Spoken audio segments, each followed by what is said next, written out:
வணக்கம். இந்த கதையை டைரக்டர் சொன்னப்போ எனக்கு முதல்ல இருந்த பெரிய தயக்கமே நான் ஒரு 2-3 படத்தில் எனக்கு தாடி கண்டினியூட்டி ஆகி போச்சு. எப்படா அந்த தாடி எடுக்கிறது, போலீஸ் கதையாக போச்சு அப்படிங்கிற மாதிரி. சரி, கதை சொல்லிட்டு நம்ம சொல்லி ஏதாச்சும் ஒரு சமாதானம் சொல்லி அவரை தட்டி கழிச்சிடலாம் அப்படின்னு நினச்சேன். அப்புறம் கதை கேட்டதுக்கப்புறம் ரொம்ப பிடிச்சிருச்சு. ஏன்னா நான் நிறைய போலீஸ் யூனிஃபார்ம் போட்டேன். எனக்கு தெரியல ஒரு 20-25 படத்தில் நடிச்சிருப்பேன்னு நினைக்கிறேன். வாழ்த்து வெற்றிவேல், கடமை கண்ணி கட்டுப்பாடு, வாழ்க்கை சக்கரம், இப்படி சொல்லிட்டே போகலாம். பட் இது ஒரு போலீஸ் டிபார்ட்மெண்ட்டுக்குள்ளே ஒரு குடும்ப கதை. அதுதான் இதில் ஒரு அருமையான விஷயம். வழக்கமாக ஒரு போலீஸ் கதைனா சட்டம், அரசியல், அந்த மாதிரி அடிதடி அப்படி இருக்கும். பட் ஒரு பெரிய ஆக்டிங் ஸ்கோப்போட, அது விஜய் ஆண்டனி சாருக்கு ஒரு ஹீரோ, எல்லா ஹீரோவும் ஒரு போலீஸ் ஆஃபீஸர் நடிக்க ஆசைப்படுவாங்க. அது எல்லாம் ஒரே பேட்டர்னில் இருக்கும். இது அப்படி இல்லாமல் எல்லா விதமான ஸ்கோப்பும் உள்ள மாதிரி ஒரு போலீஸ் கட்டுற, எப்போவுமே விரைப்பா அப்படி இல்லாமல் அதுக்குள்ளே எல்லாமே இருக்குது. ஸோ இந்த படத்தில் நான் இருக்கிறது நான் ஒரு நல்ல விஷயமா நினச்சி இந்த படத்துக்காக ஒரு படத்தை இழந்து இந்த படத்துக்காக வந்திருக்கேன். ஸோ எல்லா வகையிலும் இந்த படம் சிறப்பாக அமையும் அப்படிங்கிற நம்பிக்கை இருக்குது. ஒரு கேரண்டி சார் நடிக்கும்போது தேட்டரில் மொத்த பேர் அழுவாங்க சார். இப்போ ரொம்ப நொல்லு சத்யராஜ் போய் ரொம்ப சென்டிமெண்ட் அப்பா ஆகிட்டேன். ஓகே சார், இதில் ஃபர்ஸ்ட் ஹாப் அப்பா, செகண்ட் ஹாப்பில் மாமனார். ஆமாம், பாதி கதை வந்துருச்சு. அந்த கதைக்கு தாண்டி கதை இருக்கு.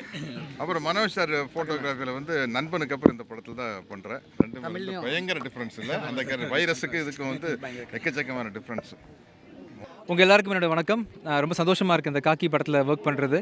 எனக்கு செந்தில் சாரை கிட்டத்தட்ட கடந்த 12 வருஷமாக தெரியும். ரொம்ப மனசுக்கு நெருக்கமான ஒரு நண்பர் ஆக்சுவலாக எனக்கு அவரோட கம்பெனிக்கு நான் படம் பண்ணுறேன் அப்படின்னு நினைக்கும் போது எனக்கு சொந்த கம்பெனியில் பண்ணுற மாதிரி ஒரு ஃபீல் இருக்குது. ரொம்ப திறமையான ஒரு டைரக்டர். சாருக்கு தெரியும் அந்த கதை எப்படிப்பட்ட கதைன்னு சொல்லிட்டு. ரொம்ப நாளாக நானும் அவர் ஒர்க் பண்ண நினச்சிட்டு இருந்தோம். அந்த விஷயம் இப்போ தான் கைக்கூடி இருக்குது. இனிமேல் நிறைய தொடர்ந்து படங்கள் பண்ணுவேன். அவர் கம்பெனிக்கு நிறைய நான் படங்கள் பண்ணுவேன். ஆமாம். அப்புறம் இந்த படத்தில் சார் கூட நடிக்கிறது ரொம்ப பெரிய சேலஞ்ச். எனக்கு என்ன பண்ண போகிறேன்னு தெரியல சார். இல்லை, உண்மையிலேயே ரொம்ப ஒரு பெரிய விஷயம், பாக்கியம் எனக்கு ஆக்சுவலி சார் கூட ஆக்ட் பண்ணுறது. இந்த ரோலை சார் பண்ண தான் ஆப்டாக இருக்கும் ஆக்சுவலாக. அந்த அளவுக்கு சாருக்காக எழுதப்பட்ட கேரக்டர் ஆக்சுவலி இது. ஸோ எங்களுக்காக இந்த படத்தில் நீங்கள் நடிச்சதுக்கு ரொம்ப தேங்க்ஸ் சார். ஆக்சுவலி ரொம்ப தேங்க்ஸ். தேங்க்யூ சுயநலத்தோட வந்திருக்கேன். அவ்வளோ நல்லா இருக்கு கேரக்டர். Thank you sir. அப்புறம் இந்த படத்தில் என் கூட சேர்ந்து ஜெய் சார் ஆக்ட் பண்ணுறாங்க, ஈஸ்வரி மேடம் ஆக்ட் பண்ணுறாங்க.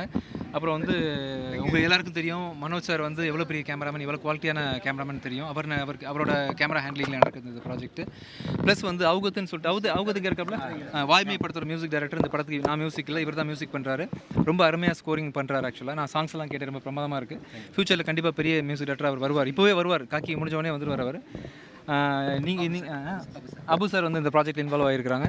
ஸோ இது ஓப்பன் தியேட்டர் தயாரிக்கக்கூடிய 2வது படம். இந்த படம் பெரிய வெற்றி அடையணும்னு சொல்லிட்டு உங்களை வாழ்த்துக்கிறேன் sir. All the best. Thank you so much.